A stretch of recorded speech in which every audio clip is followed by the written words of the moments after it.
कार्यक्रम में इस समय लगभग 355 पार्टिसिपेंट्स इस समय जुड़ चुके हैं और फेसबुक और यूट्यूब पर भी ये कार्यक्रम लाइव चल रहा है। तो इस कार्यक्रम का जो फॉर्मेट है वो एक बार मैं आपसे साझा करता हूँ। अभी जो आज का अपना विषय है म्यूकरमाइकोसिस, काली फफूंदी या ब्लैक फंगस, एक बड़ी पोस्ट कोविड चुनौती और उससे बचाव। इस विषय पर हम डॉक्टर मार्कंडेय आहूजा जी से बातचीत प्रारंभ करेंगे। बातचीत के दौरान हमारे मन में स्वाभाविक रूप से कुछ जिज्ञासाएं, कुछ प्रश्न आते रहेंगे। तो में अपने श्रीमान बजरंग जी वो प्रश्न जो है वो डॉक्टर मार्कंडेय आहूजा जी से पूछेंगे, उनसे उसकी चर्चा करेंगे। तो मित्रों, देश इस समय कोविड नाम के असुर से पूरी ताकत के साथ जूझ रहा है, संघर्ष कर रहा है। केंद्रीय स्वास्थ्य मंत्रालय ने बुधवार को ही जो आंकड़े जारी किए हैं उसके अनुसार पिछले 24 घंटों में 2.67 लाख नए केस ये कोविड के आए हैं और इनको जोड़कर अब तक 2,54,00,000 इस प्रकार के कोरोना संक्रमित केस टोटल हुए हैं। और जो ठीक हुए हैं ऐसे भी 2,19,00,000 अब तक के केस हैं। और पिछले 24 घंटे में ही जो एक कोरोना के कारण से अपनी जीवन लीला समाप्त की, ऐसे पूरे देश भर के 4,529 ऐसे केस हैं। इन सब के बावजूद अपनी पूरी जिजीविषा के बलबूते पर अधिक संख्या में लोग इस बीमारी से ठीक हो रहे हैं। परंतु इस कोरोना नाम के राक्षस से तो हम सब जूझ रहे हैं, परंतु इसी समय एक और दानव, एक और बीमारी जो है वो अपने सामने प्रकट होती हुई दिखाई दे रही है, जिसका नाम है म्यूकरमाइकोसिस यानी काला फंगस, काली फफूंदी। आज के समाचार के अनुसार ही प्रदेश में 115 मामले ब्लैक फंगस के अभी तक आए हैं।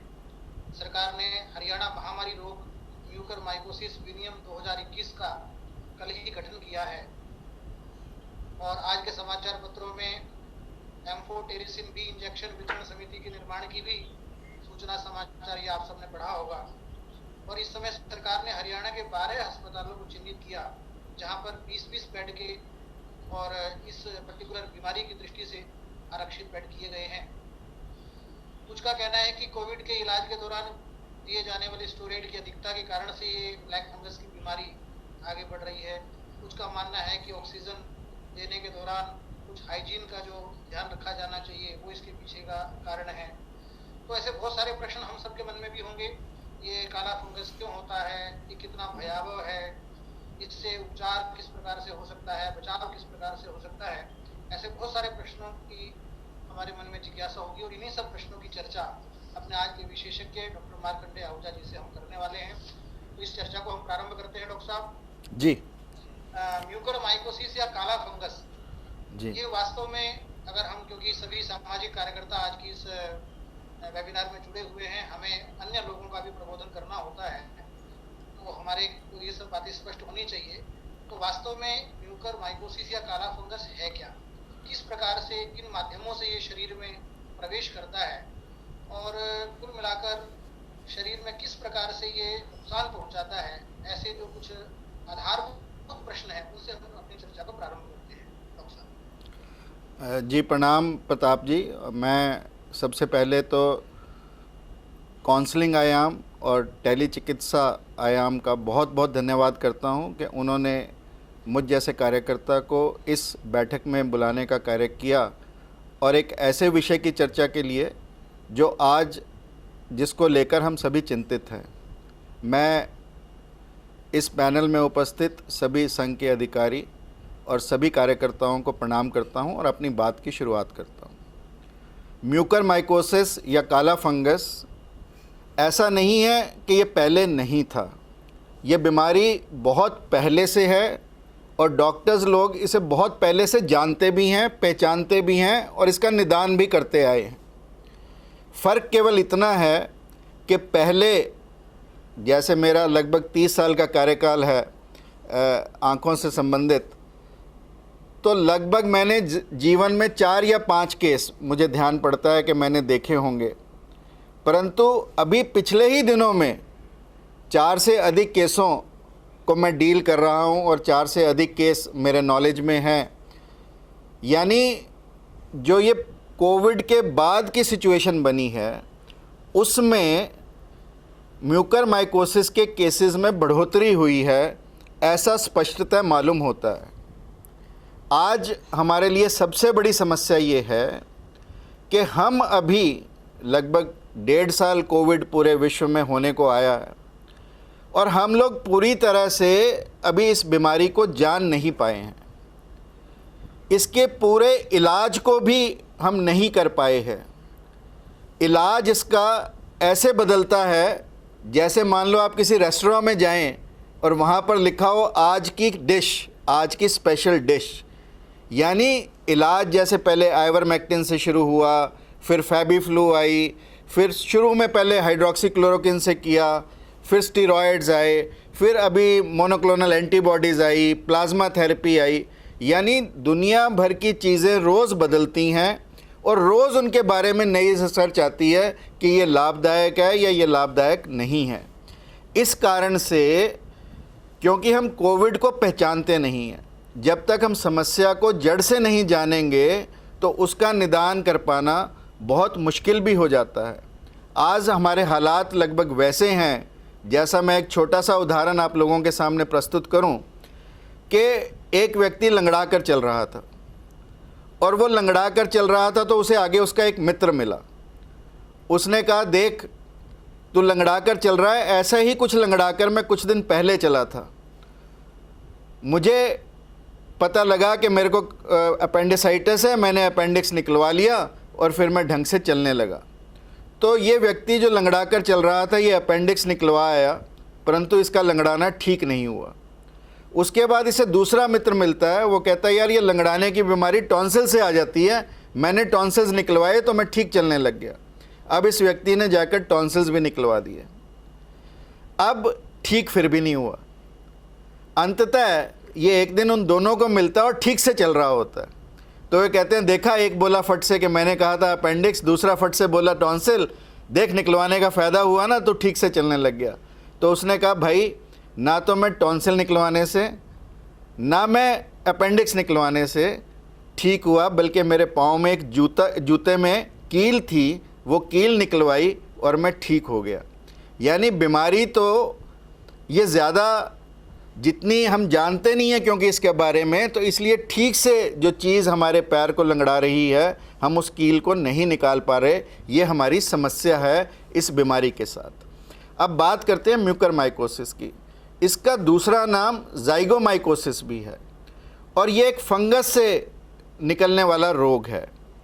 और ये फंगस हमारी बॉडी में कैसे फैलता है, अगर मैं उदाहरण दूं तो आप एक ब्रेड का पीस लें जो नॉर्मल रखा हो, नॉर्मल हवा में रखा हो और थोड़ा गीला हो, और एक ब्रेड का पीस जिसे आप पॉलीथीन में बंद कर दें और उसको रख दें।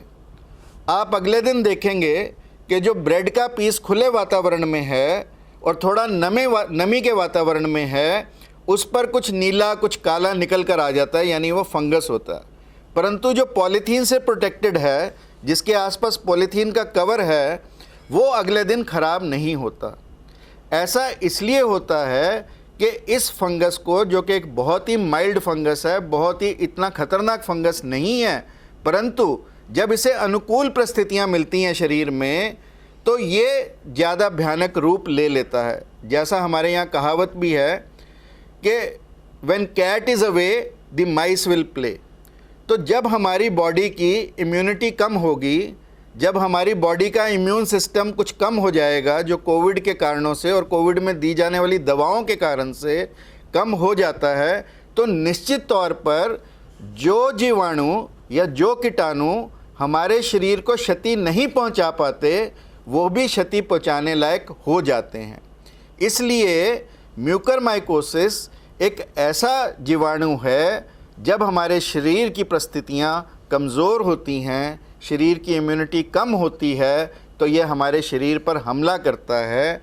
और ये फंगस अक्सर मिट्टी में पाया जाता है, अक्सर गले सड़े खाद्य पदार्थों में पाया जाता है, जैसे पत्ते पतझड़ के मौसम में नीचे गिरकर गल जाते हैं, उन पर पाया जाता है, कंपोस्ट पर पाया जाता है, गीली सड़ी लकड़ी पर पाया जाता है। यानी जितना भी ऑर्गेनिक और वेजिटेटिव मटेरियल है उस पर यह फंगस नॉर्मल उसमें पाया जाता है।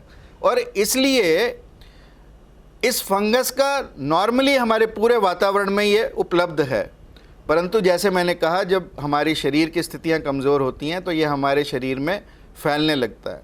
अब इसके शरीर में प्रवेश कैसे कर सकता है? शरीर में ये सांस के माध्यम से, इन्हेलेशन से जिसे हम कहते हैं, प्रवेश करता है, खाने से प्रवेश करता है इंजेक्शन से, या त्वचा हमारी जल जाए या त्वचा पर कोई चोट लग जाए और ख़ास तौर पर वो चोट किसी लकड़ी से लगी हो या किसी वेजिटेटिव मटेरियल से लगी हो तो निश्चित तौर पर ये फंगस हमारे शरीर में प्रवेश कर जाता है। अब प्रवेश करके ये करता क्या है? जब ये हमारे शरीर में प्रवेश करता है तो ये हमारे खून की नलियों पर आक्रमण करता है, जिसे हम मेडिकल भाषा में एंजियो इन्वेजन कहते हैं। यानी एंजियो का मतलब खून की नलियाँ, इन्वेजन मतलब उनके ऊपर आक्रमण करता है। दूसरा, खून का जमाव, वेसल्स का थ्रोम्बोसिस, उसके अंदर जो खून है हमारा नलियों के अंदर वो जम जाता है। और तीसरा, टिश्यू नेक्रोसिस, यानी हमारी कोशिकाओं को गलाने का काम ये करता है। और ये ऐसा नहीं कि सिर्फ भारत में केसेस देखने को आ रहे हैं, पूरे विश्व में म्यूकरमाइकोसिस के केसेस पाए जाते हैं। और इसका जो मोर्टेलिटी रेट है वो सबसे ज़्यादा खतरनाक है, क्योंकि चाहे उसकी टाइप कोई भी हो परंतु इसका मोर्टेलिटी रेट अक्सर 50 से 85% तक मृत्यु दर इसमें रहता है। और इसमें कोई रेस, कोई कास्ट, कोई कलर, कोई क्रीड, कोई रिलीजन या कोई सेक्स, ऐसा कुछ भी नहीं है। किसी भी व्यक्ति में ये हो सकता है। और जैसा हमने प्रताप जी ने शुरू में ही चर्चा में कहा कि पोस्ट कोविड अब ये जो महादानव आया है, जिसे हम काला फंगस, ब्लैक फंगस या म्यूकरमाइकोसिस के नाम से जानते हैं, ये आखिर अब क्यों ज़्यादा देखने को मिल रहा है? जो लोग कोविड से पीड़ित हैं और डायबिटिक हैं, उनमें ये ज़्यादा देखने को मिलता है। जो लोग कोविड से पीड़ित हैं परंतु उनका मानो कोई किडनी ट्रांसप्लांट हुआ है, कोई स्टेम सेल ट्रांसप्लांट हुआ है, या वो कोई एंटी कैंसर की दवाइयों पर हैं, या उनके जो सफ़ेद कोशिकाएं हमारे शरीर में होती हैं जो हमें रोग प्रतिरोध क्षमता देती हैं, उन सेल्स का कम हो जाना, या HIV एड्स के जो पीड़ित लोग हैं उनमें ये अधिक पाया जाता है। और सबसे इम्पॉर्टेंट जो कारण आजकल इसका बताया जा रहा है कि वो अधिक यूज़ स्टेरॉइड्स का और अविवेकी प्रयोग, अकारण और अविवेकी प्रयोग जब हम स्टेरॉइड्स का करते हैं, यानी long and indiscriminate use of steroids, क्योंकि उससे भी हमारी बॉडी की इम्यूनिटी कम होती है, इसलिए ये इन लोगों में भी ज़्यादा देखने में पाया जाता है। जो लोग डायलिसिस पर हैं, डायलिसिस करने में देरी हो गई, आयरन ओवरलोड हो गया, ऐसे लोगों में भी म्यूकरमाइकोसिस की अधिकता पाई जाती है। और जैसा मैंने कहा कि आपकी त्वचा पर कोई चोट लगी हो, कोई जल गए हो आप, तो ऐसे केसेस में भी म्यूकरमाइकोसिस अधिक पाया जाता है। और इसके अलावा जो लोग, जैसे जो बच्चे, अभी तो क्योंकि जवान लोगों पर ये अटैक कर रहा है, परंतु जो प्री मैच्योर बच्चे होते हैं, जो लो बर्थ वेट के बच्चे होते हैं, जिनका वज़न पैदा होने के समय कम होता है, उन बच्चों में भी इसकी अधिकता पाई जाती है। जो लोग नशा करते हैं, ख़ासतौर पर इंट्रावीनस ड्रग अब्यूज़ के जो केसेस हैं, उन लोगों में भी ये अधिक पाया जाता है। और कुपोषण भारत में एक बड़ी समस्या है, मैल न्यूट्रिशन, उन मैल न्यूट्रिशन के लोगों में भी म्यूकरमाइकोसिस अधिकतर पाया जाता है। और कई बार आज आप देखें, जैसे मैंने कहा कि फ्लेवर की तरह, इवनिंग फ्लेवर की तरह ये चेंज होता है। आज जो कोविड में हम दवाइयाँ देते हैं वो एक कॉकटेल है दवाइयों का, क्योंकि हिट एंड ट्रायल मेथड है। जैसा मैंने कहा, पहले ऑक्सीक्लोरोक्विन शुरू की गई, फिर आइवरमेक्टिन शुरू की गई, फिर फेबिफ्लू शुरू की गई, साथ में एजिथ्राल दी गई, साथ में डॉक्सीसाइक्लिन, एंटीबायोटिक, ये दोनों दिए गए। तो इनडिस्क्रिमिनेट यूज़ ऑफ एंटीबायोटिक्स, अविवेकी प्रयोग जो एंटीबायोटिक्स का होता है, वह भी म्यूकरमाइकोसिस को बढ़ावा देता है। और एक बहुत इम्पॉर्टेंट कारण जो अब देखने में आ रहा है कि ह्यूमिडिफायर्स जो ऑक्सीजन देने में, चाहे वो ऑक्सीजन कंसनट्रेटर्स हों, चाहे ऑक्सीजन के सिलेंडर्स हों, उनमें जो फ्लो मीटर होता है, आपने देखा होगा, उसमें पानी का प्रयोग होता है। अब अक्सर होता क्या है कि क्योंकि इतनी मुश्किल थी ऑक्सीजन मिलनी, ऑक्सीजन मिल जाए तो डिस्टिल्ड वाटर आदमी कहाँ से ढूंढे, तो इसलिए नॉर्मल आरओ का वाटर लोग उसमें डालते रहे हैं। तो ये जो आरओ का पानी या नॉर्मल पानी डालना लोगों ने शुरू किया, वो भी एक कारण बना है। जो हम ऑक्सीजन सिलेंडर या कंसनट्रेटर्स के साथ ह्यूमिडिटी का प्रयोग करते हैं, क्योंकि ये जो फंगस है जब नमी की कंडीशंस होती हैं उनमें ये ज़्यादा पनपता है। और क्योंकि आईसीयू में भी लोड इतना है, वार्ड्स में भी लोड इतना है, कई बार प्रॉपर सैनिटाइजेशन भी मिस हो जाता है, तो ऑक्सीजन की जो ट्यूबिंग्स हैं जो हमारे नाक के अंदर जाती हैं, कई बार उनके साथ भी चला जाता है। तो इसलिए ये काफ़ी सारी चीज़ें हैं जो हमें ध्यान देने की हैं। और जो प्रश्न आपने किया कि ये क्या होता है, ये कैसे हमारे शरीर में प्रवेश करता है और किन किन कारणों से ये हमारे शरीर में ज़्यादा बढ़ जाता है, मुझे लगता है कि मैंने उसका उत्तर देने का प्रयास किया। और दूसरा प्रश्न आप पूछेंगे तो उसका उत्तर मैं दे दूँगा। बहुत बढ़िया। तो डॉक्टर साहब के बताने से हम सबको समझ में आया है कि ये म्यूकरमाइकोसिस या काला फंगस की बीमारी तो पहले से अस्तित्व में है, परंतु अभी कोविड के समय में इसकी चर्चा इसलिए बढ़ी है कि एक तो स्टीरॉयड का अधिक प्रयोग, अविवेकी प्रयोग और ऑक्सीजन इत्यादि लेने का भी जो एक नॉन हाइजीनिक तरीका है या नॉन डिस्टिल्ड वाटर लेना, ये सब इसके कुछ कारण हैं। और जिसके कारण से इन दिनों में कोविड के समय में ही इस प्रकार के केसेस बढ़ रहे हैं। तो डॉक्टर साहब, एक सामान्य व्यक्ति की दृष्टि से अगर हम देखें तो सबसे पहले वो ये जानना चाहेगा कि इस म्यूकरमाइकोसिस के लक्षण क्या है, यानी कब उसको ये पता चलेगा कि मेरे शरीर में किस किस प्रकार के परिवर्तन हो रहे हैं, तो इसका मतलब मैं काला फंगस की तरफ आगे बढ़ रहा हूँ या इस बीमारी से धीरे धीरे ग्रसित हो रहा हूँ। और ऐसे कोई टेस्ट इत्यादि भी हैं क्या जिससे कि इनकी उपस्थिति को कंफर्म किया जा सकता है? या कई बार ऐसा भी होता है जैसे इन दिनों में किसी को वायरल फीवर भी है और कोविड भी है, तो दोनों में डिफरेंशिएट करना जरूरी हो जाता है। या मान लीजिए किसी को खांसी जुकाम सामान्य है या कोविड है, उनमें डिफरेंशिएट करना जरूरी हो जाता है। तो इस म्यूकरमाइकोसिस को अन्य रोगों से अलग करने का या इसकी उपस्थिति को कंफर्म करने का भी कोई तरीका है क्या, या लक्षण कौन कौन से हैं, ये थोड़ा सा। प्रताप जी, ये बहुत महत्वपूर्ण है आज की वार्ता के लिए, क्योंकि ये बहुत अच्छा प्रश्न भी है, क्योंकि आज हमें सबसे आवश्यक है इसके लक्षणों को जानना।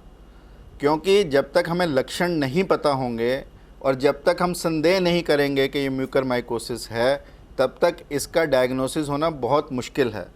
और जितनी जल्दी इसका पता चले तभी इसका इलाज भी संभव है, क्योंकि यदि इसमें हमने 1 या 2 दिन की ही देरी की तो फिर बात हाथ से निकल जाती है। और लक्षण जो हैं, इससे पहले कि मैं लक्षण बताऊं, मैं ये बताना चाहता हूं कि ये बॉडी में कई तरह का होता है म्यूकरमाइकोसिस, तो इसलिए लक्षण भी संभवतः अलग अलग होंगे।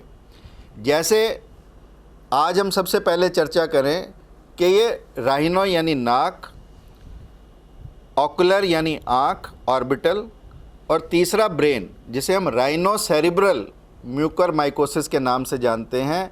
ये म्यूकरमाइकोसिस हमारे नाक, हमारी आँख और हमारे ब्रेन को इफ़ेक्ट करता है।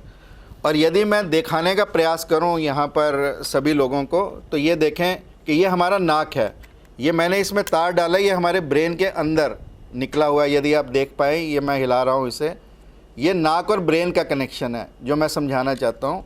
और ये आँख और ब्रेन का दूसरा कनेक्शन है। ये देखिए, यहाँ से ये गई आगे से, और ये पीछे आपको अगर छेद दिखाई देता है, और ये ब्रेन की तरफ से अगर आप देखेंगे तो ये है, यानी ये कनेक्शन है। इस कनेक्शन को जानना बहुत महत्वपूर्ण है, क्योंकि इसी कनेक्शन से लक्षण बनते हैं। अब आप देखिए, नाक में जब ये फंगस जाएगा तो सबसे पहले नाक से कुछ ना कुछ निकलना शुरू होगा, नाक से स्राव शुरू होगा, और ये स्राव अक्सर काले या लाल रंग का होता है। और इस स्राव के ऊपर हमें ध्यान देना है, एक बात। दूसरा, जो नाक के ऊपर चमड़ी है, इसके ऊपर नीला या काला या लालपन का आ जाना, ये दूसरा लक्षण। तीसरा, जब ये इधर साइनसेस, नाक के आसपास साइनसेस होते हैं, जो हमारे अंदर जब हम सांस लेते हैं तो उसको गर्म करके हवा को अंदर से भेजते हैं, हवा को फिल्टर करके हमारे फेफड़ों में भेजते हैं, वो साइनसेस का काम होता है।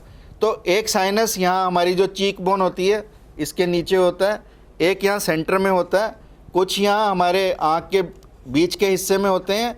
और इस तरह से ये जो साइनसेस हैं, इन्हें हम पैरानेजल साइनसेस बोलते हैं।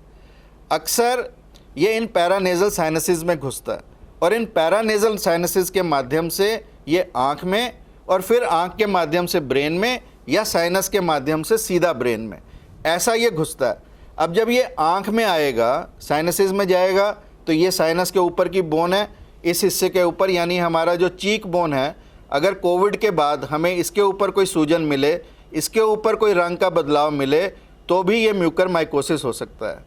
तीसरा, आँख का हिस्सा बाहर की तरफ आ जाना, आँख के ऊपर की पलक का नीचे की तरफ गिर जाना, या आँख की मूवमेंट्स का रुक जाना, आँख हमारी चलने से रुक जाए, या इस पूरे हिस्से का सुन्न हो जाना। और जब ये ब्रेन में चला जाए तो या आँख से पहले हमें दिखना भी बंद हो सकता है, क्योंकि आँख की जो आर्टरी है, जो आँख की देखने की नस है, उसको भी ये ब्लॉक करता है, तो आँख से एकदम अंधापन भी आ जाता है इससे। और फिर आँख के माध्यम से जब ब्रेन में जाता है तो हमारी कई जो नस हैं वो पैरालाइज हो सकती हैं, हमारा शरीर पैरालाइज हो सकता है।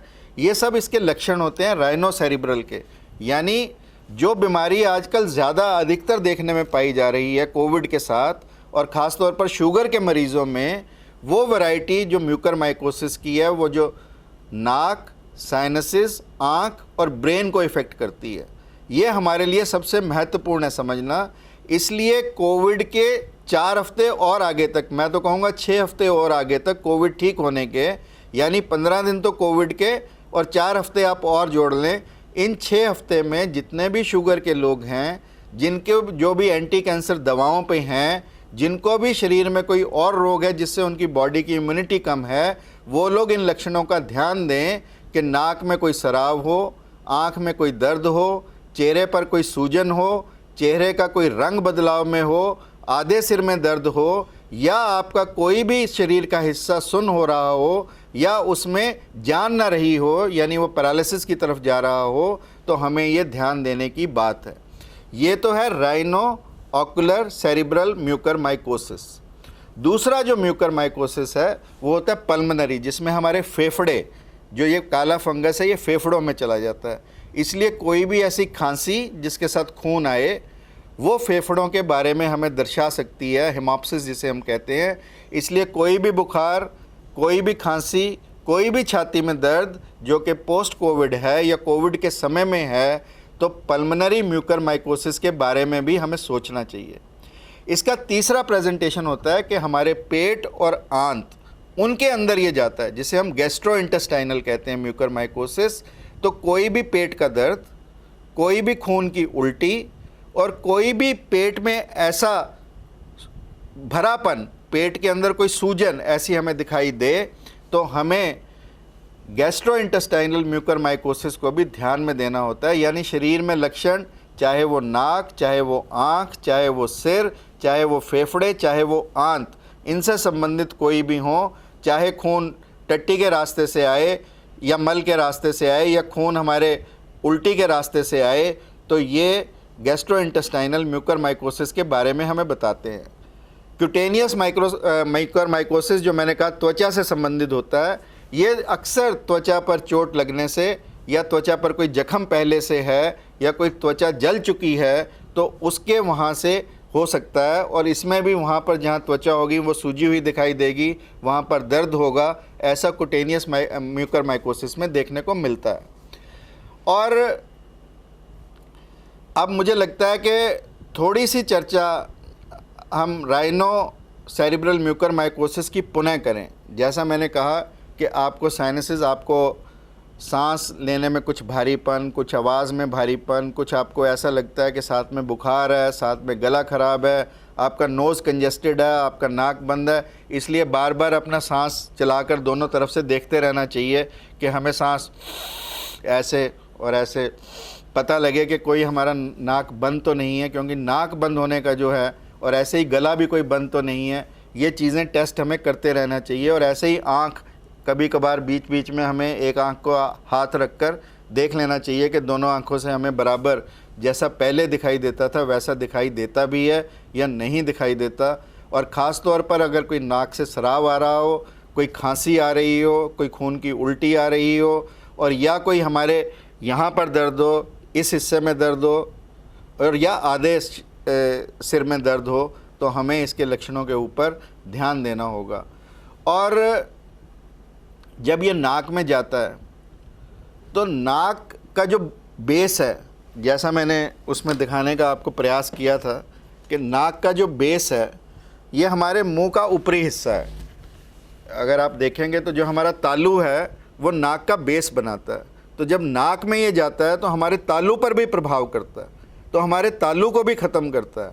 तो ये तालू के ऊपर देखते रहना कि तालू पर कोई दर्द है, तालू पर कोई सूजन है, तालू के ऊपर कुछ चेंज आया है। मैं अभी एंड में कुछ पिक्चर्स दिखाऊंगा जिससे जितने भी हमारे श्रोता या दर्शक साथ में हैं वो देख पाएंगे कि म्यूकरमाइकोसिस में कैसे कैसे हमें ये दिखाई देना प्रतीत होता है।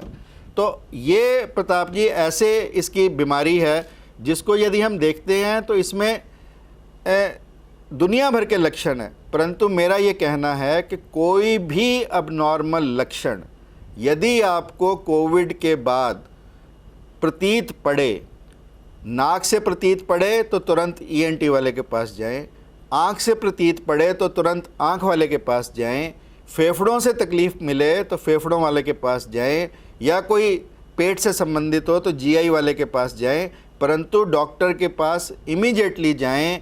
और जो डायबिटीज़ के मरीज़ आज इस बात को सुन रहे हैं और जो पोस्ट कोविड हैं या कल को कोविड हो जाए तो वो ध्यान दें कि पोस्ट कोविड म्यूकरमाइकोसिस शुगर के मरीज़ों में इसकी अधिकता है। उन्हें अपने शुगर के लेवल पर ध्यान देना है, उन्हें स्टेरॉयड लेने में ध्यान देना है, उन्हें कोई इंडिस्क्रिमिनेट यूज़ एंटीबायोटिक्स का नहीं करना, कोई एंटी फंगल का नहीं करना, और पूरे का पूरा अपना इलाज शुगर वालों को किसी ना किसी डॉक्टर की कंसल्टेशन में करना है, बिल्कुल भी बिना डॉक्टर के इलाज नहीं करना। ऐसा मैं शॉर्ट में इस बीमारी के बारे में कहना चाहता हूं कि जब भी आपको कोई भी अबनॉर्मल सिम्टम, अबनॉर्मल लक्षण नज़र आए तो तुरंत डॉक्टर के पास जाएं।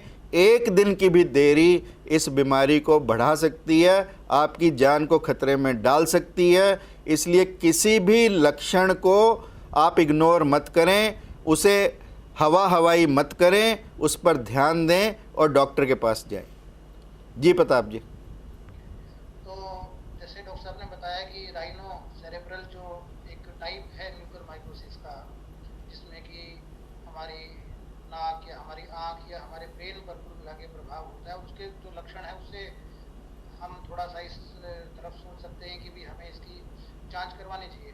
डॉक्टर साहब मैं जैसे पूछ रहा था कि जैसे कोविड की टेस्टिंग के लिए आरटीपीसीआर टेस्ट है, रैपिड एंटीजन टेस्ट है, तो इसका ब्लैक फंगस का बिल्कुल बिल्कुल जैसे ही कुछ ऐसे लक्षण होंगे आप डॉक्टर के पास जाएंगे तो सबसे पहले सबसे छोटा सा टेस्ट तो KOH स्मीयर का होता है। एक फंगस के लिए हम स्लाइड बनाते हैं और उसके ऊपर माइक्रोस्कोप के नीचे देख लेते हैं, पहली चीज़।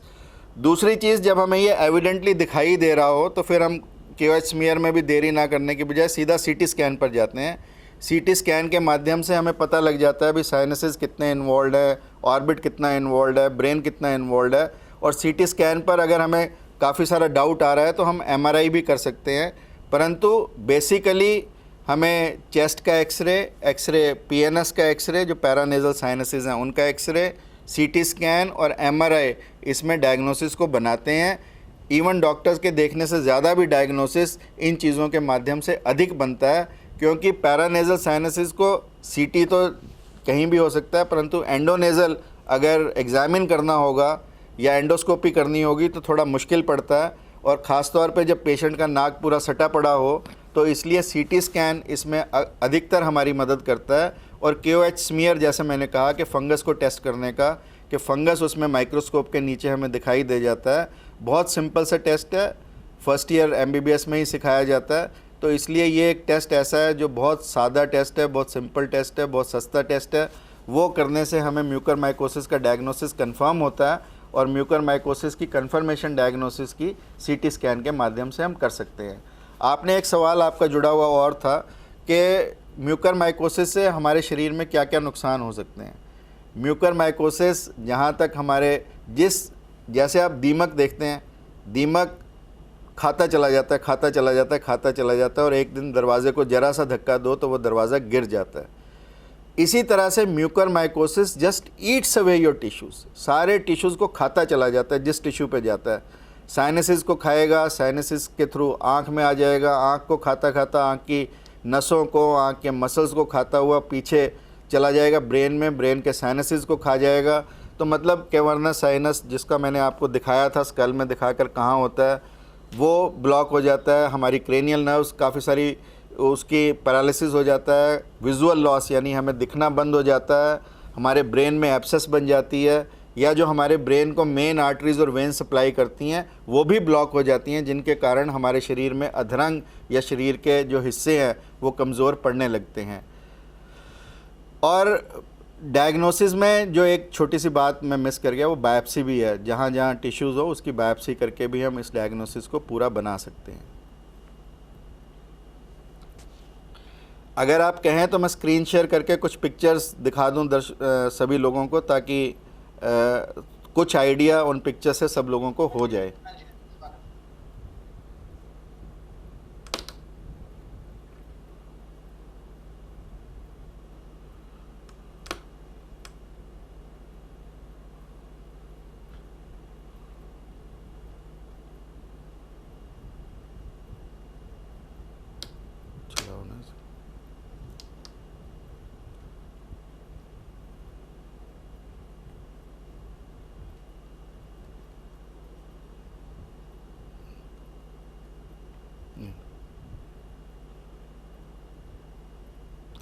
ये देखें आप, ये पूरे का पूरा नाक, पूरे का पूरा हमारा बाहर का जबड़ा, पूरे का पूरी आँख, ये सब को इन्वॉल्व कर चुका है। इधर आप दूसरी साइड पे जो राइट साइड पिक्चर है उसको देखेंगे तो पूरा चेहरे का रंग बदल चुका है, आँख बाहर आ चुकी है, आँख के ऊपर की पलक नीचे गिर चुकी है। ऐसे ये इसके आप देखेंगे एक सीटी स्कैन की पिक्चर है। अगर आप बिल्कुल सामने दिखाई दे रहा है कि एक तरफ का हिस्सा देखें, एक दूसरी तरफ का देखें, एक तरफ का बिल्कुल काला और एक तरफ का बिल्कुल ठुका हुआ, जो ये इसमें दिखाई देता है। इसी तरीके से ये आप देखें, ये म्यूकर माइकोसिस है। ये म्यूकर माइकोसिस हमारी आंत के अंदर का है। ऐसे ही ये देखें म्यूकर माइकोसिस, ये साइनसिस में से निकल के बाहर की तरफ आ गया। ये जो मैं तालू की बात कर रहा था, आप देखेंगे तालू के बिल्कुल ऊपर के हिस्से में आप देखें कैसे रंग बदला हुआ है, कैसे ये दिखाई देता है। ये बिल्कुल ऊपर के हिस्से में आँख बाहर आ चुकी है। ये देखें आप, आँख बिल्कुल गल चुकी है, आँख की काली पुतली बिल्कुल सफ़ेद हो चुकी है। ये फिर एक पिक्चर है जिसमें तालू के ऊपर पूरा फंगस जमा हुआ है। ये आप देखें आँख पूरी की पूरी बाहर की तरफ आ गई है। ये आप देखें यहाँ पर चेहरे के नाक और जहाँ पे हमारे चीक्स दोनों जुड़ती हैं उस हिस्से पे नेज़ोलेबियल फोल्ड में म्यूकर ये पूरा नाक अफेक्टेड है। इसी तरीके से आप ये देखें एक बच्चा है जिसका पूरे का पूरा चेहरा जा चुका है, ये आँख जा चुकी है। तस्वीरें भयानक हैं, परंतु ये हमें पहचाननी होंगी, ये हमें देखनी होगी और इसकी जागृति हमें फैलानी होगी कि ये एक ऐसी बीमारी है। ये देखें आप, पूरा तालू का तालू इसमें अफेक्टेड है। ये देखें आप, फिर तालू का एक केस है। यानी ये जो जिसकी चर्चा प्रताप जी आपने की कि हरियाणा सरकार ने, तो ये लोग सभी लोग, ये भी जितने भी अपने कार्यकर्ता हैं वो देख सकते हैं कि mfob-haryana@gmail.com पर अगर कोई भी ये मेल आईडी बनाई गई है, जिसको भी ये दवा चाहिए हो वो इस निर्धारित परफॉर्मा में भरकर, क्योंकि इसकी एंटी फंगल दवाएं हैं। जैसे दवाएं रेमडेसिविर, टोसिलिजुमैब ये मार्केट से एकदम गायब हो गई, ऐसे ही जैसे ही ब्लैक फंगस का इंसिडेंस बढ़ा तो दवा जो एम्फोटेरेसिन बी है, जो एंटी फंगल दवा है इसके लिए, वो एकदम मार्केट से गायब हो गई। तो सरकार ने समय रहते ये कदम उठाया ताकि लोगों को एम्फोटेरेसिन बी मिलने में कोई दिक्कत ना आए, और इसके लिए स्थान भी चिन्हित किए हैं कि कहाँ कहाँ पर ब्लैक फंगस का व्यापक प्रबंध किया है सरकार ने। लगभग प्रदेश के सभी मेडिकल कॉलेजेस में ये व्यवस्था की गई है कि वहाँ पर लोग जाकर अपना ब्लैक फंगस का इलाज करा सकते हैं। जी प्रताप जी। डॉक्टर साहब, ये जो अभी तस्वीरें थी वास्तव में काफ़ी चिंताजनक और भयावह तस्वीरें थी, परंतु इसमें एक बात मैं और थोड़ा जानना चाहूँगा जी। कई बार क्या होता है कि इसके सिम्टम क्या हैं ये तो पता रहता है, कौन से सिम्टम इसके नहीं है ये पता करना भी जरूरी रहता है। नहीं तो क्या होगा कि एक भेड़ चाल की तरह हर एक व्यक्ति के मन में साइकोलॉजिकली लगने लगेगा कि मैं कहीं इस ब्लैक फंगस की तरफ तो नहीं बढ़ रहा हूँ। तो इससे मिलती जुलती और बीमारियाँ कौन सी हैं, यानी जिनमें उसको कंफ्यूज नहीं करना चाहिए ब्लैक फंगस के साथ? बीमारियां, मैं तो अभी जैसे हालात चल रहे हैं इस हिसाब से तो देखो कई और बीमारियां, जैसे एक एंथ्रेक्स बैक्टीरिया की होती थी, एस्परजिलोसिस होती थी, या जैसे छाती में पल्मोनरी एम्बोलिज्म भी वैसे ही पिक्चर देता है जैसा पल्मोनरी म्यूकरमाइकोसिस होता है, या सेल्यूलाइटिस आँख का जो ऑर्बिटल सेल्यूलाइटिस होता है अदरवाइज़ भी होता है ना, म्यूकरमाइकोसिस उसमें नहीं होता। मेरा ये मानना है कि जितने भी लक्षणों की चर्चा मैंने की, यदि कोई अबनॉर्मल लक्षण आपको वाकया में ही दिखाई दे तो आपको डॉक्टर के पास जाना चाहिए। ये फैसला डॉक्टर पर छोड़ देना चाहिए। कोई बात नहीं, हमारी एक कंसल्टेशन एक्स्ट्रा ही होगी। ऑलरेडी आपको मैं बताऊं, अगर मैं सुबह 100 मरीज़ देखता हूं तो 20 सिर्फ इस बात की कंफर्मेशन के लिए आते हैं कि जी सिर में दर्द है, कहीं काला फंगस तो नहीं है। मैं ये कहता हूं कि चलो, अगर ये डर ही सही या ये फियर मोटिवेशन ही सही कि डॉक्टर के पास जाने का, परंतु डॉक्टर के पास जाकर एक बार अपनी जांच करा के एटलीस्ट फिर आप पक्के से निश्चिंत हो सकते हैं, रोज़ रोज़ दिमाग में रखने की बजाय। तो मेरा ये मानना है कि लक्षण जितने भी मैंने चर्चा की उनमें से अगर आपको कोई भी हो तो तुरंत डॉक्टर के पास जाकर जांच कराएं। हाँ, टेस्ट अगर डॉक्टर ठीक समझे तो करवाए, नहीं तो नहीं करवाए, परंतु जाना ज़रूर चाहिए और उसकी राय ज़रूर लेनी चाहिए। और अगर आप नहीं जा सकते तो जैसे आप लोगों ने भी व्यवस्था की है टेलीमेडिसिन की, लोग कॉल कर सकते हैं। आजकल बहुत ही हरियाणा में स्वयंसेवी संस्थाएं आगे आई हैं और राष्ट्रीय स्वयंसेवक संघ खास तौर पर, कि सभी लोगों ने हेल्पलाइन की व्यवस्था की है, 24 घंटे हेल्पलाइन। हमारे विश्वविद्यालय ने भी एक हेल्पलाइन ऐसे ही बनाई है और विश्वविद्यालयों ने भी बनाई है, और इस तरह की हेल्पलाइंस का आप फ़ायदा उठा सकते हैं। और ये सब नंबर हम, जैसा डॉक्टर जगबीर ने कहा, उसके उनके व्हाट्सएप पर भी शेयर कर सकते हैं कि जहाँ जहाँ पर लोग कॉल कर सकते हैं और राय ले सकते हैं। ना भी आना पड़े, कम से कम डॉक्टर की राय टेलीफोन से ले लें तो डॉक्टर आपको बता देगा कि ये सिम्टम आपका आगे इन्वेस्टिगेशन करने लायक है या नहीं है। ऐसा डॉक्टर की राय के बाद ही आप करें, स्वयं से ये तय ना करें कि ये लक्षण काले फंगस का है या नहीं है। डॉक्टर साहब, इसी प्रकार का एक सबके जहन में आता हुआ सवाल है कि जैसे कोविड जो है वो संक्रामक है, घर में एक को हो गया तो सबको हो सकता है, तो क्या इस बीमारी के साथ भी ऐसा है कि? नहीं प्रताप जी, बिल्कुल भी नहीं है, ऐसा बिल्कुल भी नहीं है। ये अगर आपकी इम्यूनिटी कम होगी, आपके शरीर की रोग के प्रति क्षमता जो है वो कम होगी, लड़ने की क्षमता, तो निश्चित तौर पर ये आपके अंदर होगा। जैसा मैंने कहा कि सभी डायबिटिक्स को नहीं होता है, डिपेंड करता है कि आप डायबिटीज़ की भी किस लेवल में है। जिनको डायबिटीज़ का कीटो एसिडोसिस होता है उन लोगों में ये ज़्यादा होता है।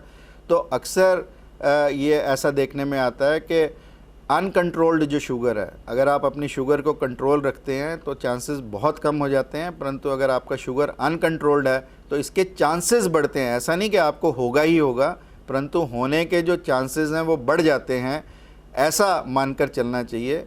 और स्टेरॉयड्स बिल्कुल भी बिना डॉक्टर की राय के आप नहीं लें। स्टेरॉयड भारत में ओवर द काउंटर ड्रग जिसे हम कहते हैं OTC प्रोडक्ट है, परंतु अब सरकार ने बंदिश लगाई है स्टेरॉयड पर भी। बिना डॉक्टर की प्रिस्क्रिप्शन के स्टेरॉयड नहीं मिलेंगे। स्टेरॉयड किस दिन शुरू हो, चेस्ट की किस फाइंडिंग्स पे शुरू हो, ये डॉक्टर को तय करने दें। स्वयं से स्टेरॉयड्स ना लें, क्योंकि स्टेरॉयड्स भी शुगर को बढ़ाते हैं। आम आदमी की शुगर को, जो शुगर के मरीज़ नहीं हैं, उनकी शुगर को भी बढ़ाते हैं। तो फंगस की ग्रोथ के लिए हमें क्या चाहिए? नमी, जो ऑक्सीजन से मिलती है, ह्यूमिडिफाइड ऑक्सीजन से मिलती है। दूसरा टेम्परेचर, जो हमारे नाक के अंदर उसे मिलता है। तीसरा जो ग्लूकोज है, शुगर है, शुगर इनका भोजन है। अगर हमारे रक्त में शुगर की अधिकता अधिक होगी शुगर का लेवल हमारे रक्त के अंदर, तो निश्चित तौर पर ये फंगस अधिक बढ़ेगा। तो इसलिए ध्यान देने की बात यह है कि कोविड के मरीज़ कोई भी दवा लें बिना डॉक्टर की राय के नहीं लें। डॉक्टर से बात करके और अपना दिन तय करके कि किस दिन स्टेरॉयड शुरू होने चाहिए, किसको होने चाहिए। स्टेरॉयड सबके लिए नहीं है, इस बात पर सब लोग ध्यान दें कि स्टेरॉयड सबके लिए नहीं है, केवल उन्हीं के लिए जिनकी चेस्ट में साइटोकाइनिन स्टॉर्म आने की या अंदर चेस्ट के पूरा बवंडर उठने का भय है, वही लोग इसको लें, और वो भी डॉक्टर की सलाह पर लें। कितना लेना है ये भी डॉक्टर की सलाह पर, बिकॉज स्टेरॉयड्स की हमारे वेट के अनुसार डोज तय की जाती है, हमारी बॉडी के अंदर चेंजेस के हिसाब से डोज तय की जाती है कि चेस्ट में CT की फाइंडिंग्स क्या थी उसके बेस पर तय की जाती है। और यदि हम उसके हिसाब से नहीं चलेंगे और बहुत ज़्यादा स्टेरॉयड अधिक दिनों तक ले लेंगे तो वो भी हमारे शरीर की इम्यूनिटी को कम करते हैं, शरीर में शुगर को बढ़ाते हैं, जिससे म्यूकरमाइकोसिस होने का इंसिडेंस बढ़ जाता है। ठीक, तो डॉक्टर साहब, जो एक प्रसिद्ध वाक्य है कि prevention is better than cure, तो इसमें कुल मिला के प्रिवेंशन के नाते तो जैसे आपने कहा कि स्टेरॉइड का जितना डॉक्टर बताए और एंटीबायोटिक्स का, स्टेरॉइड्स का, ऑक्सीजन की सैनिटेशन का, शुगर लेवल्स का, ये चीज़ें बिल्कुल ध्यान देने की हैं। और यदि आप कोई, जैसे आपका अंग प्रत्यारोपित हो चुका है, आप रीनल ट्रांसप्लांट का केस हैं, स्टेम सेल ट्रांसप्लांट का केस हैं, आपको कोई HIV या एड्स जैसी बीमारी है, या आप किसी भी तरह की एंटर कैंसर दवाओं पर हैं, या कोई भी ऐसी दवा जो आपके बॉडी के इम्यून सिस्टम को, और कोविड में यूज़ करने वाली भी दवाएं जैसे टॉसिलिजुमैब है, मोनोक्लोनल एंटीबॉडी है, ये भी हमारी इम्यूनिटी को कम करती है। जिन लोगों में टॉसिलिजुमैब यूज़ की गई है, जो दवा है, जो मोनोक्लोनल एंटीबॉडी है, उनमें भी म्यूकरमाइकोसिस का इंसिडेंस हायर साइड पर देखने को मिला है। तो ऐसी जो दवाएं हैं उनका प्रयोग बिना डॉक्टर के, एंटीबायोटिक्स जैसे मैंने कहा कि एजिथ्राल, डॉक्सीसाइक्लिन, ये ऐसे अपने उसमें ऐड ना करते रहें ट्रीटमेंट में, क्योंकि ट्रीटमेंट में उतनी ही दवाएं लें जितनी दवाएं आपको चाहिए। अननेसेसरी दवाओं का प्रयोग करने की अदरवाइज़ भी लाइफ में, क्योंकि आप देखें भारत में बहुत सारी बीमारियां ऐसी हैं जो एंटीबॉडीज़, अब जैसा जो म्यूटेंट आया है, ये जो वायरस का म्यूटेंट आया है, ऐसा कहा जाता है कि कुछ दवाओं के इंडिस्क्रिमिनेट प्रयोग से ये म्यूटेशन जल्दी हुआ है। तो इसलिए, और ये जो म्यूटेशन बना है वायरस का, ये और भयानक भी है और ख़तरनाक भी है, और इसका पॉजिटिविटी रेट भी ज़्यादा है, इसका डेथ रेट भी ज़्यादा है। और इस म्यूकरमाइकोसिस में मैं जो टेक होम मैसेज है मेरा वो ये है कि इसमें हाई सस्पिशन इज़ रिक्वायर्ड। हमें कोई भी सिम्टम हो तो हमें संदेह करना, जो आपने कहा कि संदेह से ऐसे ही ना लोग भागें, संदेह से भागें, तभी इसका इलाज संभव है। जब ये हमारे सिर्फ नाक तक सीमित है और या आँख के अभी पिछले हिस्से में नहीं गया, तभी हम इसका इलाज कर सकते हैं एक आधी बोन निकाल कर। अन्यथा अगर आँख में पूरा चला गया तो आँख का निकालना, पूरे नाक का निकालना, और उसके बाद भी मरीज़ को ना बचा पाना, क्योंकि आँख के पिछले हिस्से से ये तुरंत ब्रेन में जाता है, क्योंकि वो जुड़े हुए हैं दोनों हिस्से। वहाँ से आँख की नस निकल कर आती है, आँख की ब्लड सप्लाई निकल कर आती है, तो वो दोनों हिस्से जुड़े हुए हैं। ब्रेन और आँख का बहुत महत्वपूर्ण संबंध है, और फटाफट उस ब्रेन में जाता है, और ब्रेन के भी ऐसे हिस्से में जाता है जहाँ पर इमीडिएटली डेथ ही होती है। इसलिए हमें बहुत ध्यान देना होगा, कोई भी शुरुआती सिम्टम हो उसी समय जाएं, यदि है तो उसी समय इलाज। एम्फोटेरेसिन 20 की दवा है, उससे संभव है। उसके बाद सर्जिकल डिब्राइडमेंट, मतलब उस अंग का जिस अंग में है उसको पूरे का पूरा साफ़ कर देते हैं। ज़रूरत पड़े तो एक आधी हड्डी भी निकालनी पड़ती है, वो भी निकाल सकते हैं। तो परंतु जो इसकी सर्जरी है वो भी बहुत एडवांस सर्जरी है, ऑक्लोप्लास्ट, मतलब नाक, अगर आँख चली जाए तो सपोज़ एक आँख तो गई गई ना, नाक की हड्डी चली जाए कोई फ़र्क नहीं पड़ता, तालू चला जाए कोई फ़र्क नहीं पड़ता, वो ऑक्लोप्लास्टी वाले रिस्टोर कर सकते हैं।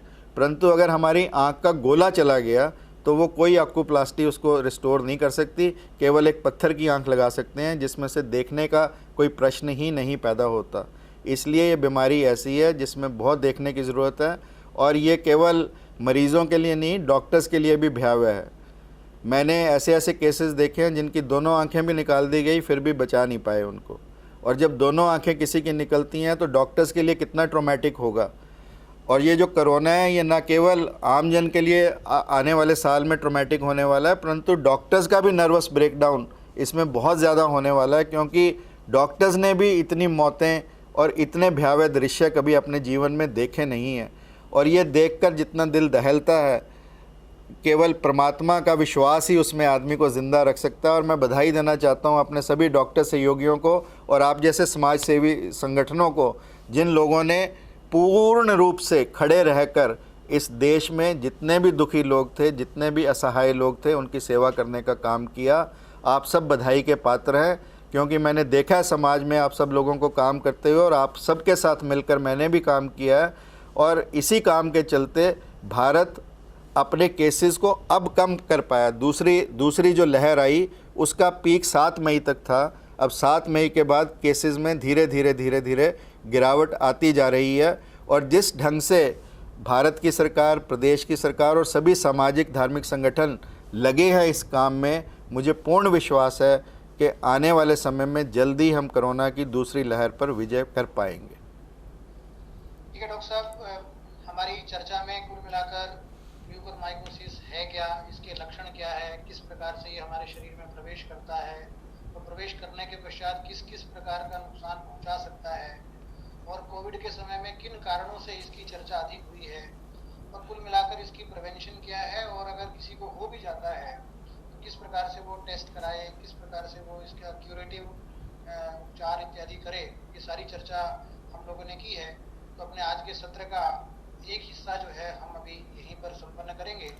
इससे पहले संपन्न करें प्रताप जी, मुझे क्योंकि हरियाणा की धरती है, गीता का संदेश बहुत महत्वपूर्ण है।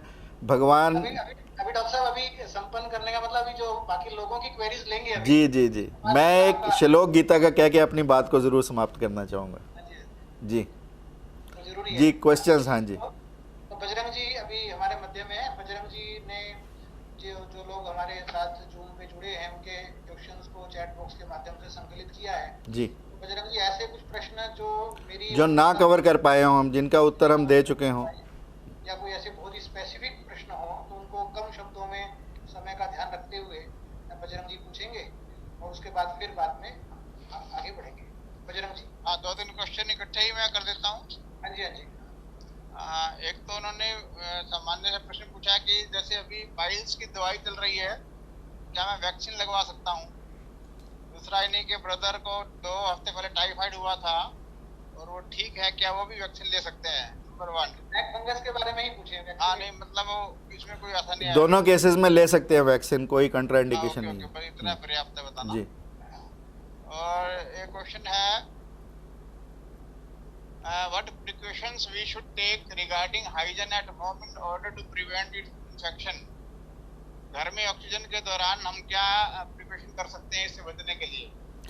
इससे बचने के लिए जैसा मैंने कहा कि नॉर्मल पानी नहीं डालना, जो उसका ग्लास होता है जिसमें से ऑक्सीजन बबल बनकर निकल कर आती है, जो ह्यूमिडिफायर होता है, उसमें पानी जो है वो डिस्टिल वाटर डालना है, नॉर्मल पानी नहीं डालना।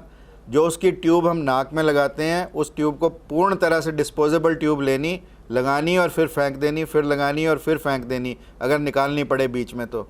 और इसको एक बार लगाया आपने तो बार बार निकालने का प्रयास मत करें, लगी रहने दें और उसको 2 या 3 दिन के बाद ट्यूबिंग को फिर बदलवा लें। और यदि मास्क के माध्यम से दिया तो मास्क के सैनिटाइजेशन का रखना भी महत्वपूर्ण है। ऑक्सीजन वालों के लिए इतनी ही प्रिकॉशंस लेने की ज़रूरत है।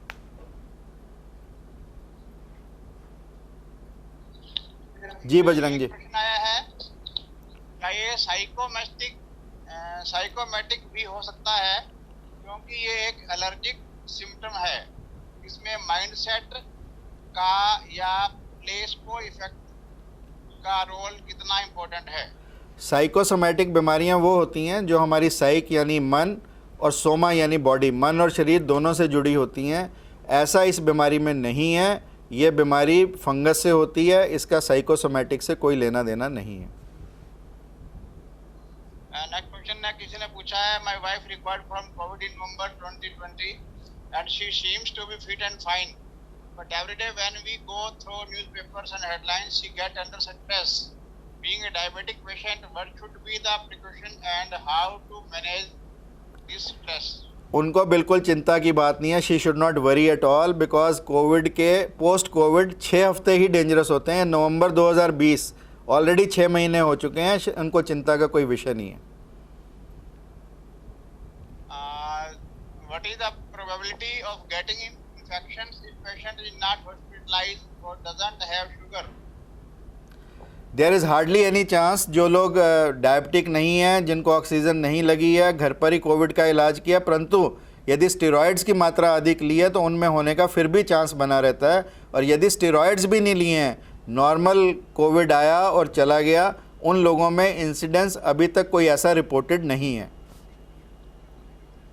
हवा में ये वायरस कितने समय तक रह सकता है जी? अभी हम फंगस की बात कर रहे हैं, जिसका मैंने कहा कि मिट्टी या गले सड़ी लकड़ी या पत्ते या इन पर पाया जाता है। फंगस का हवा से कोई लेना देना नहीं है। Is it necessary that only COVID patient will be infected with black fungus or every healthy individual is equally prone to it?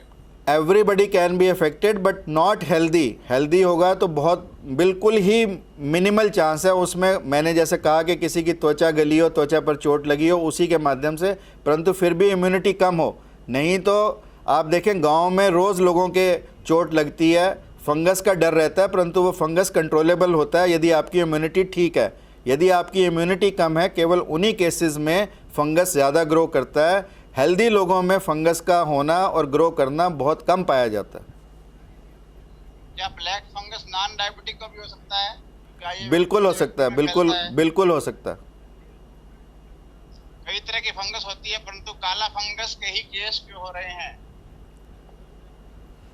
काला दूसरे फंगस जो है, ऐसा होता है कि कुछ जो जैसे कुछ स्मार्ट चोर होते हैं, कुछ आज मतलब अच्छी तरह से लैस्ड चोर हैं, और कुछ चोर हैं जो पुराने तरीके के चोर हैं। तो ये म्यूकर माइकोसिस जल्दी से लैस हो गया, और ये कोविड में जब बॉडी की इम्यूनिटी कम होती है तो ज़्यादातर म्यूकर माइकोसिस ही अभी देखने को मिला है। दूसरे फंगस अभी देखने को नहीं मिले, जबकि हमारे शरीर में कई तरह के फंगस होते हैं। हमारे शरीर में यदि आप देखें तो 7 करोड़ से ज़्यादा जीवाणु हमारे शरीर में नॉर्मल फ्लोरा के रूप में रहते हैं, जिनमें बैक्टीरिया भी आ गए, जिनमें फंगस भी आ गए, परंतु ये अटैक तभी करते हैं। मैंने जैसे कहा, when the cat is away the mice will play. तो ये हालात है इसकी म्यूकर माइकोसिस की। सब kindly share discoloration of nasal skin and cheekbone occurred after how many days of infection? It can occur any time, depends upon the severity of the disease. 4 से 6 हफ्ते, जैसा मैंने कहा, पोस्ट कोविड आपको ध्यान देना है। इनको पहली डोज लग चुकी है, उस पर कितने % चांस है ब्लैक फंगस के? क्या लग चुकी है? पहली डोज लग चुकी है कोविड की। देखिए, ऐसा कुछ भी अभी तक पेपर्स हमारे पास नहीं है, रिसर्च नहीं है प्रूव करने के लिए। 2-2 इंजेक्शन लगने के बाद भी लोगों को कोविड हुआ, और कोविड से डेथ भी हुई है। डॉक्टर के अग्रवाल, जिनकी सब लोग कैसेट सुनते रहे हैं, अनफॉर्चुनेटली उनको भी कोविड का शिकार होना पड़ा, जबकि उनको दोनों डोज लग चुकी थी। ऐसे ही डॉक्टर शेखर अग्रवाल, जो बहुत बड़े जॉइंट रिप्लेसमेंट सर्जन थे दिल्ली में, दोनों डोज लग चुकी थी, पर उनकी भी डेथ हुई। ऐसा कुछ भी हार्ड एंड फास्ट रूल नहीं है कि पहली डोज लगने के बाद नहीं होगा, दूसरी के बाद नहीं होगा। सावधानी यानी डबल मास्क आज की डेट में सबसे ज़रूरी। घर से बाहर ना निकलें, अपने हाथों की हाइजीन को मेंटेन करें, और टीकाकरण ज़रूर कराएं। ये 4 चीज़ें ही हमें लंबी लड़ाई में बचा सकती हैं, अन्यथा हम बच नहीं सकते। Sir, do vaccine prevent us from COVID-19 and mucormycosis? देखो, कोविड-19 प्रिवेंट होगा तो म्यूकर माइकोसिस ऑटोमेटिकली प्रिवेंट हो जाएगा। जो आज वैक्सीन अवेलेबल हैं, इनसे इफ़ेक्टिविटी रेट 80 से 85% है, चाहे वो कोवैक्सीन हो या कोविशील्ड हो। और अब स्पुतनिक भी भारत में आ गई है। स्पुतनिक का भी बड़ा अच्छा खासा इफ़ेक्ट है। वैक्सीन के बाद बीमारी हो सकती है, पर बीमारी के कॉम्प्लिकेशंस कम होने का चांस निश्चित रूप से बना रहता है। The question is, this is not an epidemic. Is it so? It is definitely not an epidemic, but yes cases बड़े हैं, और गुजरात में लगभग 200 के करीब हैं, हरियाणा में 100 से अधिक हैं, और बहुत सारे केसेस ऐसे हैं जो अभी रिपोर्ट ही नहीं हुए हैं, क्योंकि डॉक्टर्स भी इसके बारे में vigilant at a later stage हुए। पुणे साइड पर, बॉम्बे साइड पर यह बीमारी आज से 2 महीने पहले काफ़ी मात्रा में देखी गई। हरियाणा में ये पिछले 15 दिनों से ज़्यादा देखने में आई है। Sir, is it true that excessive use of mask will lower oxygen level in body? सभी ऐसा बिल्कुल भी नहीं है कि मास्क के लगाने से हमारे ऑक्सीजन लेवल्स कम हो। ऑक्सीजन लेवल बिल्कुल आप लगाकर, घर में ऑक्सीमीटर्स आजकल सबके घर में है, लगाकर देख सकते हैं, ऐसा कोई फ़र्क नहीं पड़ता। बस एक अंतिम क्वेश्चन है किसी की तरफ से। मेरे पिताजी की आंखों में चमक जैसा कुछ होता है, वो बार बार आंखें खोल बंद करते हैं। उनकी पहले ही 10 साल से ब्रेन की दवाइयाँ चल रही है, क्या हमें उनका टेस्ट करना चाहिए? बिल्कुल कराना चाहिए। सिम्टम्स हैं तो कराना चाहिए, नहीं तो कोई और बीमारी होगी। अगर लक्षण है तो कुछ ना कुछ बीमारी या व्याधि तो रही होगी ना, उसका तो इलाज करवाना ही चाहिए। ठीक है डॉक्टर साहब, धन्यवाद जी, थैंक यू। क्वेरीज आएंगे तो आपसे प्रश्न हम इस तरह शेयर करेंगे। मेरे व्हाट्सएप पर डाल देना, मैं उनका जवाब दे दूंगा। जी, माननीय पवन जी भाई साहब को प्रणाम। मुझे ध्यान है, पवन जी को ध्यान प्रणाम। है, मुझे ध्यान अभी छोड़ नहीं रहे हम लोग। जी जी जी। नहीं, माननीय पूर्व मार्कंडेय जी डॉक्टर साहब का एक उसका श्लोक ठीक है ना, मार्कंडेय जी की तरफ से उसका ध्यान रखिए। डॉक्टर साहब पहले आप। हाँ बोलिए। मैं ये कहना चाह रहा था कि भगवान कृष्ण ने आज से 5000 साल पहले गीता में तीसरे अध्याय में 14वें श्लोक में हमारे बैलेंस्ड इकोसिस्टम की चर्चा की कि हमारी बैलेंस्ड इकोलॉजी कैसे होनी चाहिए। उन्होंने कहा अन्नात भवति भूतानि, यानी अन्न से सभी प्राणी बनते हैं। पर्जन्यात अन्न संभव, यानी बारिश से अन्न प्राप्त होता है। यज्ञात भवति पर्जन्य, यानी यज्ञ से बारिश होती है। एंड यज्ञ कर्म सद्भाव है, और यज्ञ जो है हमारा कर्मों के अच्छे कर्म करने से हमें मिलता है। यानी ये बैलेंस्ड इकोसिस्टम पहले से ही भगवान ने इसकी चर्चा की, और आज जितनी भी समस्याएं हम ये देख रहे हैं, चाहे वो म्यूकरमाइकोसिस की है, ये बैलेंस को बिगाड़ने से हुई है। और इस बैलेंस को हमें पुनः अपने जीवन को प्रकृति के साथ चलना है, क्योंकि वेस्ट ने हमें ये कहा प्रकृति को जीतना है। भारत का अध्यात्म हमेशा से कहता रहा कि हमें प्रकृति के साथ जीना है, प्रकृति के साथ चलना है। तो हम अपने जीवन को पुनः भारतीय अध्यात्म के अनुसार अपनाएं, वही हमें इन महामारियों से बचा सकता है। अन्यथा आप देखें, तिब्बत में एक गांव था, उस गांव में मच्छर बहुत थे और लोग उन मच्छरों के साथ रहना भी सीख गए थे। तो एक कोई साइंटिस्ट वहाँ गया, उसने कहा यार मच्छर बहुत हैं, तुम्हारे तो मलेरिया बहुत फैलेगा। उन्होंने कहा हमें ये मच्छर कोई मलेरिया नहीं फैलाते, आप कृपया इनका कोई इलाज ना करो। परंतु साइंटिस्ट ने ज़िद्द की और डीडीटी की दवा स्प्रे की। हुआ क्या कि मच्छर तो मर गए, परंतु चूहे ज़्यादा पनप गए। अब चूहे आए तो प्लेग ज़्यादा आ गया, यानी उन लोगों को मलेरिया तो नहीं हुआ, परंतु प्लेग उनमें अधिकता में पाया गया। ये साइंटिस्ट फिर आया, ये कहता है मैं बिल्लियों को मारने की कोई दवाई ले आता हूँ। तो उस जो गांव का सरपंच था, जो लामा था, उसने कहा कि भाई तू रहने दे, तेरी दवा हमने देख ली, तूने मच्छर मारे, चूहे आ गए, चूहों से प्लेग आ गई, अब तू कुछ और करेगा तो हम मारे जाएंगे। उस व्यक्ति ने क्या किया, बिल्लियाँ लाए और चूहों को कम कर दिया। यानी उसने अपनी टेक्निक अपनाई, अपनी पुरानी टेक्निक अपनाई कि बिल्लियाँ आई, चूहों को कम कर दिया।